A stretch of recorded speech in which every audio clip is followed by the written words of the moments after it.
Hello, this is Dr. Namirs, and today we are going to be doing SAT Strategy Session 3. This is the last session of videos that we're going to be doing, and it is on tables and data. So let's proceed.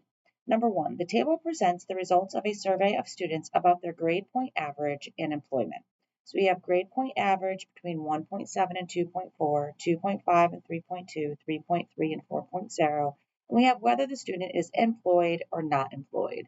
We also have the totals here and here. So let's just get in just to read the table. So let's read for the number 8. We see that 8 students are going to be employed and have a GPA of 1.7 to 2.4. Let's look at another one. Oh, this 8 down here. So we see 8 students are not employed and then have a grade point average of 3.3 to 4.0. How many are in the entire survey? There were 50 total overall students who were surveyed. All right, let's see what the question's asking now that we kind of looked at the table a little bit.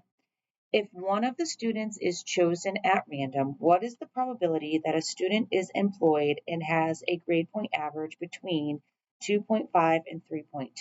So let's just read it one more time. Let's do a couple reads on this. So I read it through. Let's just underline some things. If one of the students is chosen at random. Now, this is going to be very helpful. Right at the beginning, you're going to see that it's going to tell you what our total is, and it's asking one of the students. And so that means 1 out of the 50. So this is our overall. That's who we get to choose from. We get to choose from all of these 50. We have to find the probability that the student is employed. So we're going to be looking at that column, employed, and has a grade point average between, let's see what we have to look at, 2.5 to 3.2. So we're looking at employed and 2.5 to 3.2. And I'm going to circle this number because it told us in the problem employed and GPA. So when I do that, I'm just going to follow and where my fingers touch, that's the number that I need. Okay, let's look to see how we utilize these two numbers. Okay. So first, what's probability? Probability is part out of the whole or part out of the total. And sometimes it might not be the overall total, but it's a total we have to look for. The probability here is going to be the number employed and GPA of 2.5 to 3.2 divided by the total surveyed. And we found those two numbers here. We said, okay, employed and GPA of 2.5, total surveyed is 50. And so we're going to do, the probability is going to be 9 divided by 50. And when we divide 9 by 50, we get 0.18. And because we have to turn that into a percent, we're going to multiply by 100, and that's going to be 18%.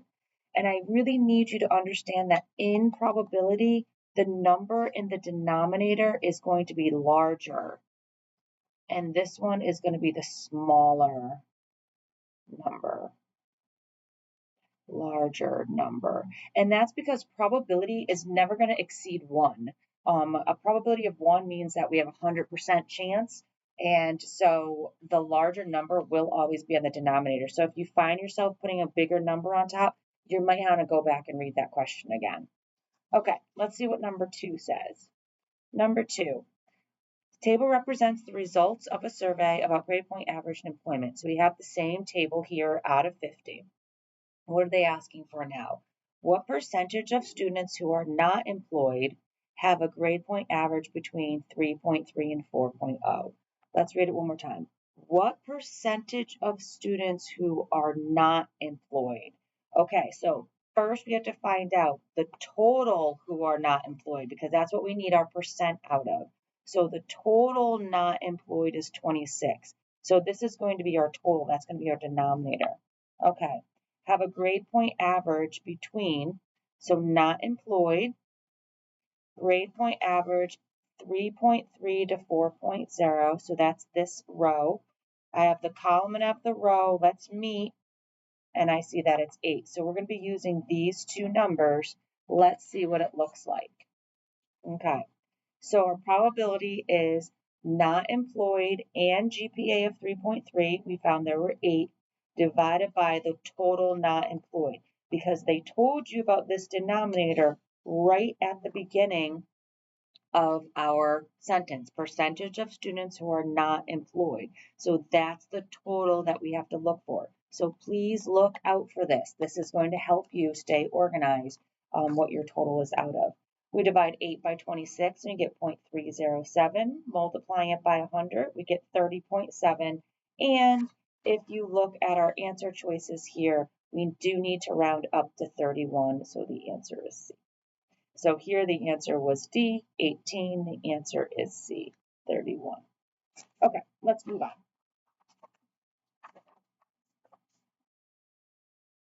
Number 3.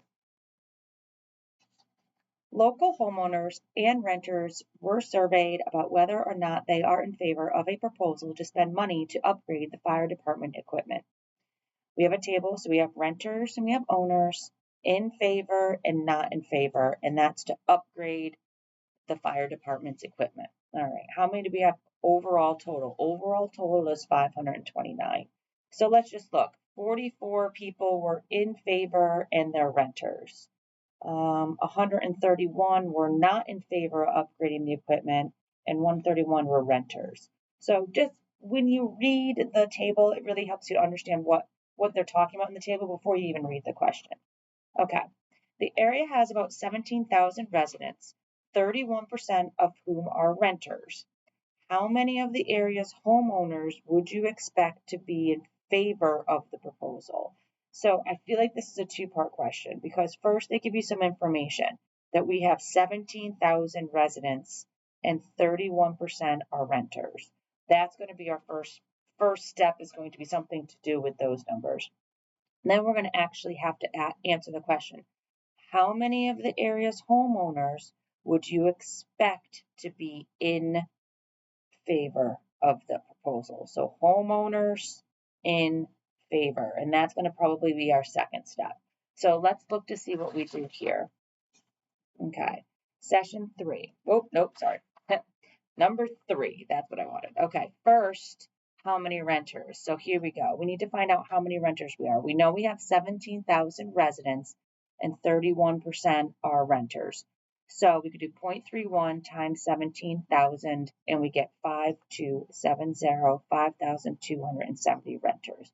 Now, please remember, there are so many different ways of doing this that I'm just showing you one way of how I'm thinking through it. There could be many different ways, and there are many different ways of thinking through it. So if you are able to come up with 5,270 renters, not necessarily using this multiplication here, that's fine. If you set up a proportion, that's fine as well. But again, this is just how I'm thinking through it. Okay, so the second thing are how many owners are there. So we have to take the total minus renters, and we get 11730 owners, and that's homeowners. Now, why did we need that? We needed that because that's what the question, how many of the area's homeowners? So we need to figure out how many there were. So first we had to figure out renters, and then we had to figure out homeowners. Now, here's my side note. You could have set up a proportion. So just as I said before, if you got these answers differently, that's okay. We could have found the number of owners using a proportion. 100 minus 31% is 69, so that we know that there's 69% are homeowners, 69% homeowners. And we found that just by simply subtracting. And then once we set up that percent and cross multiplied, we found the same answer as we did before. So you could have done it in 2 steps, 1, 2, or you could have set up a proportion and gotten the number of homeowners. Either way works. Again, it's just how your brain thinks through it. And so let's go on number 3. Number 3, find how many owners we expect to be in favor. So remember, that was our question here. How many homeowners do you expect to be in favor? So we have owners in favor, 256. Where did I get that number from? So in favor, okay, homeowners, owners. So that's where I got the 256. Divided out of 354. Where did I get that? Because that's the total number of owners is 354. Equals X. out of our total number of owners, 11,730. We set up the proportion, we cross multiply, and we get 8,482.7. So let's round up. We can't have a 0.7. We round up and we find 8,483 owners in favor. So this was a larger problem than we were looking at before, a couple different steps. All right, let's go to number 4. Number 4, the results of an let me start one more time. The results of an election indicated that 40% of all voters voted for candidate A, and 50% of those who voted for candidate A were men. How many people voted in the election if there are 140 men that voted for candidate A? I feel like this is more of a proportion as well. Let's just read. I think we're going to need to organize some of our information. Let's read again. The results of an election indicated that 40% of all voters voted for candidate A. 56% of those who voted for A were men. So I'm going to do a little square. How many people, so they want to know how many people in all in the election if there were 140 that voted for candidate A, and that's 140 men that voted for candidate A. So let's organize some of this information. I feel like it's all over the place. So in my brain, I like to organize. So let's see what we have here. Okay. So voted for candidate A, we know 40%. Okay. And then of those who voted for candidate A, 56 were men. All right. So if we have a total of 140 men, how many people? That's what the question's asking. If we know that how many men there are. So first, let's approach this. How many people voted for candidate A? We're going to use that 56%. So a percent is part out of a total. So if we're doing 56%, that means if there's 56 men out of 100 people, that's the percent. And we know that there is 140 men, how many total people? So I set that proportion up using 100 because 56 out of 100, that is our percentage. 56% is 56 out of 100. So we use cross multiplication and we find that there's 250 people who voted for candidate A. Now, how many people voted in the election? So now we're going to use our 40%. So we're kind of going backwards. So again, I'm going to use 40 out of 100. So if there was 40 people out of 100, that's what this represents. And we had 250 that voted. How many total people voted in the election? Cross multiplication, and we find 625 voted in the election. And as you can see, if we come over here, that answer's C. And again, there are so many different ways to get this answer. This is just how I thought through it with proportions and especially the percentages. I really liked putting the percentages out of 100. That helped me to hypothesize, if we have 40 people, it would be out of a total of 100 because that's what the percentages represent. However, there could be other ways to do this. So I'm just showing you one of those ways. Okay, let's go on to number 5. A little flip here. Okay, now we're back at the tables. We're back at looking for the total, looking for the denominator. So let's get into that. After a recent election, a lot of elections here, randomly selected voters were asked which candidate they voted for, and the results were gathered in the table below. So let's look at the table. We have candidate M and candidate P. We have a total. We have male and female, and we have a total. So candidate M, the number of female that voted for candidate M was 46. The number of male were 38. Let's see, candidate P, 30 male and 36 female voted for candidate P. So a total of 84 voted for candidate M, 66 voted for candidate P. Let's see how many males and females. There were 68 males and there were 82 females. All right. What's the question asking now that we kind of dove into the table? What is the probability that a randomly chosen female from the sample population voted for candidate M? So what is the probability that a randomly chosen female? So I'm thinking we're going to be doing something with that 82 because that's what we need that probability based upon. And we needed, so female, voted for candidate M. Okay, so female voted for candidate M. All right, we got 46 as well. All right, probability, randomly chosen female from voted for. So our probability is that the person's female and voted for candidate M. We found that to be 46. We found that right here, candidate M and female. Okay. And the probability is out of the total female. And that's where I got my 82 from, total female. So that's how I'm setting up my probability. I divide it out, I get 0.56, and 0.56 is answer C. Okay, let's go to the next one. Number 6. After a recent election, randomly selected voters were asked which candidate they voted for, and the results are in the table below. Candidate M, candidate P. Okay, so we have the same table that was up here. All right, let's go to the question. What percent of those who voted for candidate P were male? All right, what percent of those who voted for candidate P? So how many voted for candidate P? All right, 66. That's what they're asking. Base our percent on the total for candidate P, and that's at 66%. All right, how many were male? So let's go to male. All right, so we're going to follow, and we're going to circle this. All right, remember the denominator is going to always be the larger number. Let's see how this works out. So we need male and candidate P, 30. Male and candidate P, 30. Total number of male, total male, 66. And so we put 30 divided by 66 is 0.4545. We multiply by 100 to turn it into a percent. We get 45.5, 45.5. Let's see what the answers say. I'm not sure if we have to round. Oh, we don't have to round. 45.5 is answer B. There we go. Okay, let's go on to 7 and 8. There. Randomly selected students were asked whether they have a pet, whether they played a school sport.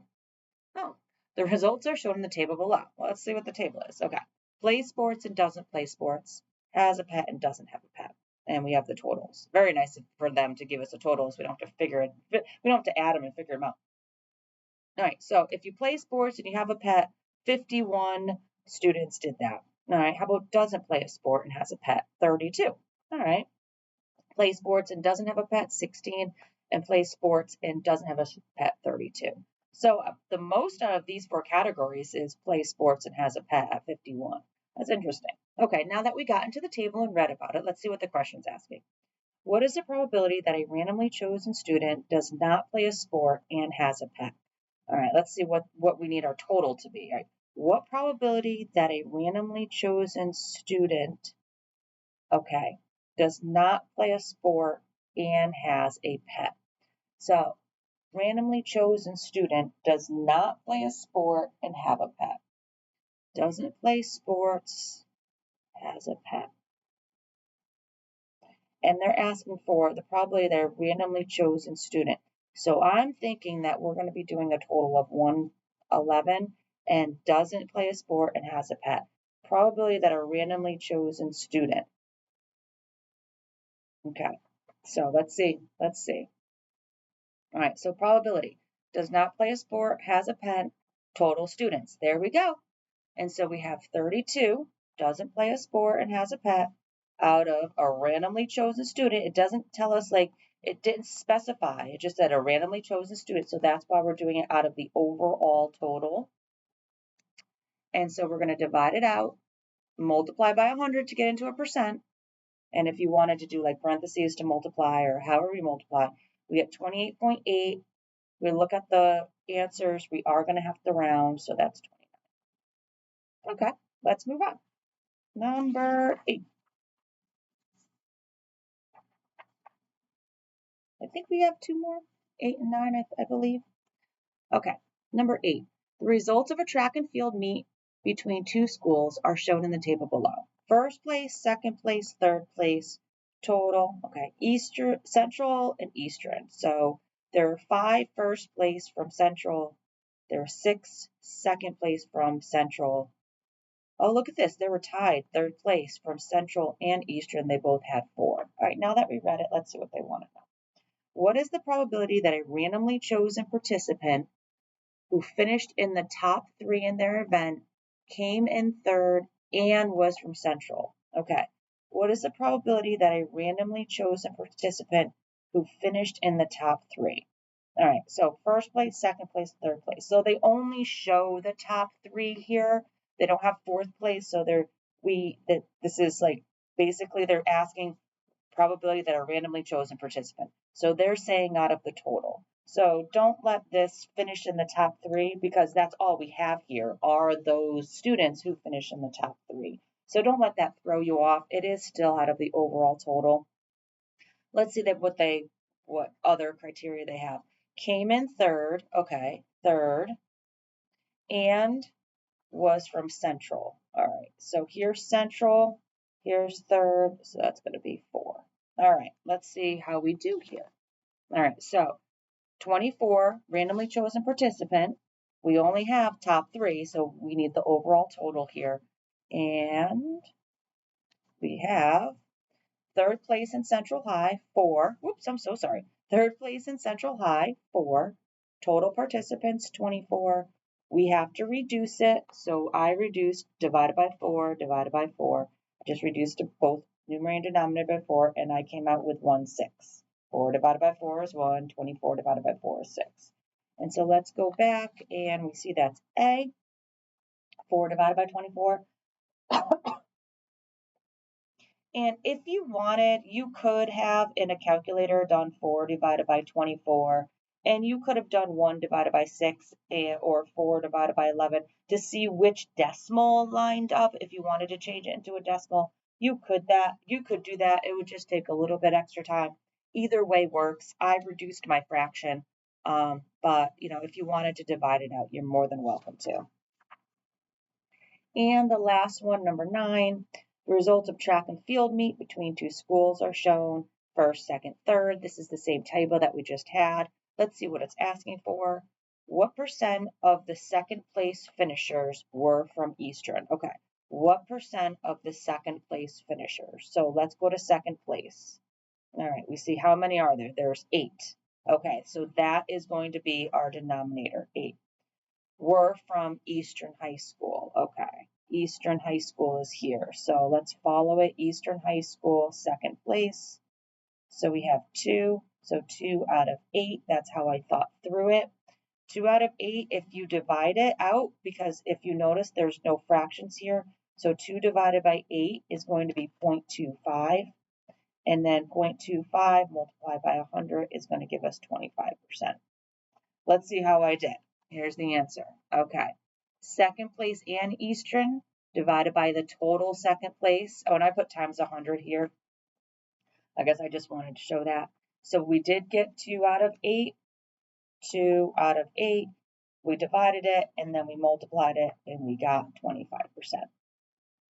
So this has been Dr. Mears. This has been session 3.